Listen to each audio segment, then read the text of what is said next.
Kasus dugaan bayi tertukar hingga berujung meninggal dunia di Rumah Sakit Islam Cempaka Putih, Jakarta Pusat, kini ditangani polisi. Unit PPA Polres Metro Jakarta Pusat membentuk tim khusus untuk menyelidiki kasus ini, meski belum ada laporan resmi.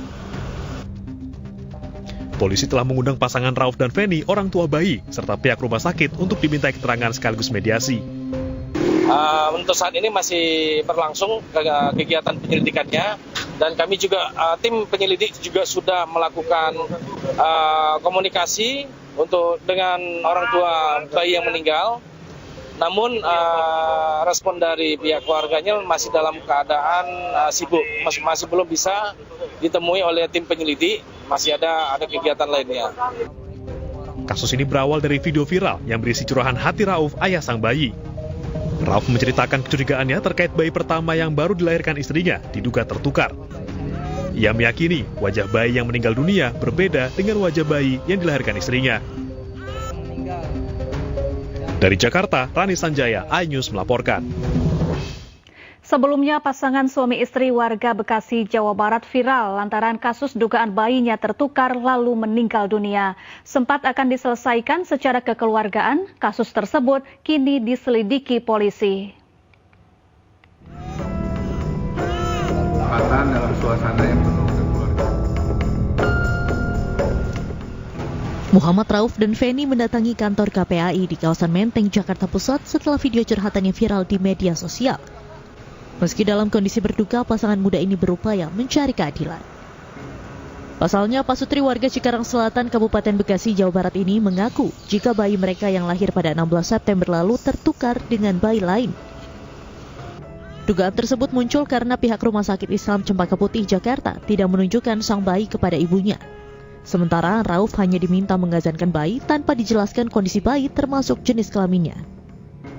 Pihak keluarga juga dilarang melihat bayi dengan alasan masih dalam perawatan medis. Kemudian 2 hari setelah dilahirkan, bayi Rauf diinfokan meninggal dunia. Rauf yakin jika bayi yang dilahirkan istrinya tidak bertahi lalat di wajah. Namun bayinya yang diinfokan meninggal memiliki tahi lalat.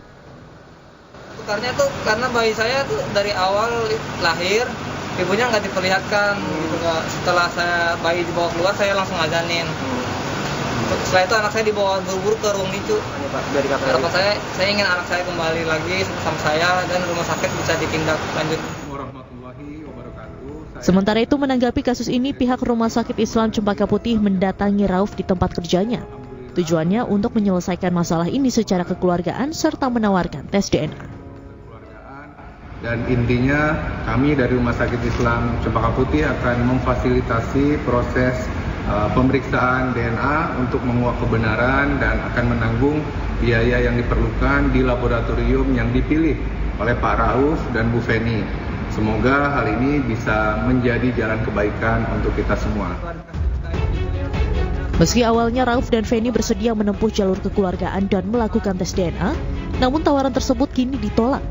Pasalnya Rauf merasa terintimidasi saat didatangi pihak rumah sakit ke pabrik tempatnya bekerja. Sementara itu, Komisi Perlindungan Anak Indonesia akan segera memanggil pihak Rumah Sakit Islam Cempaka Putih untuk mengklarifikasi aduan yang disampaikan langsung oleh kedua orang tua bayi. Kemudian selanjutnya KPAI tentu akan memanggil rumah sakit ya untuk mengklarifikasi terkait aduan yang masuk ke kami, dan tentu kami akan mendalami dan termasuk juga penyelesaian seperti apa yang memungkinkan untuk dilakukan sesuai dengan tusi KPAI. Rencananya pertemuan antara KPAI dan pihak rumah sakit akan dilangsungkan pada Senin 16 Desember 2024 mendatang. Dari Jakarta, Rani Sanjaya, iNews melaporkan. Pemirsa, jumlah korban pelecehan seksual oleh Agus difabel bertambah menjadi 17 orang. Masa tahanan Agus pun diperpanjang hingga 40 hari.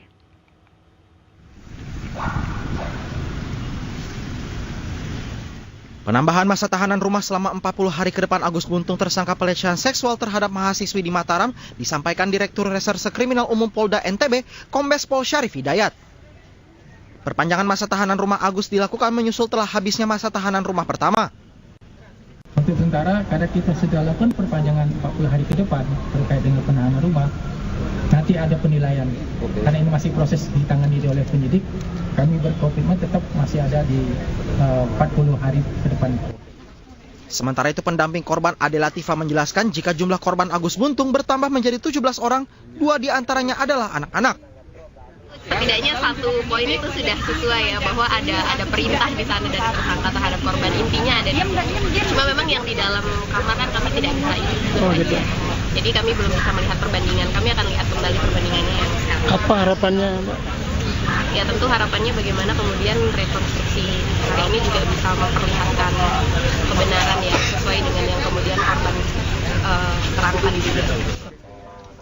Viralnya kasus Agus Buntung, tersangka pelecehan seksual mahasiswi di Mataram, telah menuai pro dan kontra di tengah masyarakat. Dari Mataram, Nusa Tenggara Barat, Hari Kasidi, iNews melaporkan. Korban dugaan pelecehan seksual Agus akan mendapatkan pendampingan pemeriksaan klinis. Pendampingan ini sebagai bentuk antisipasi kemungkinan korban terjangkit infeksi menular seksual.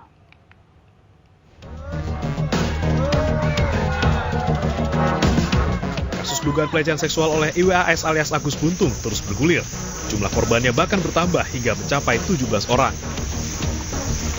Guna mengantisipasi kemungkinan para korban terjangkit infeksi menular seksual, mereka akan diberikan pendampingan pemeriksaan klinis. Seperti apa?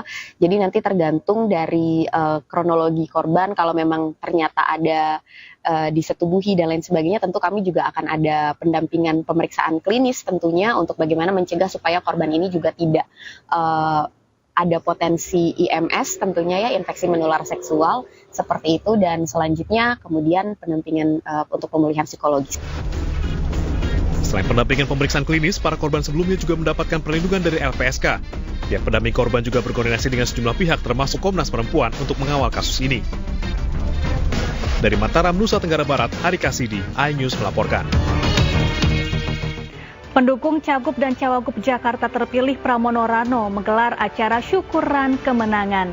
Informasinya kami hadirkan usai jeda, tetaplah di iNews Malam. Rp5.396.761. Sekarang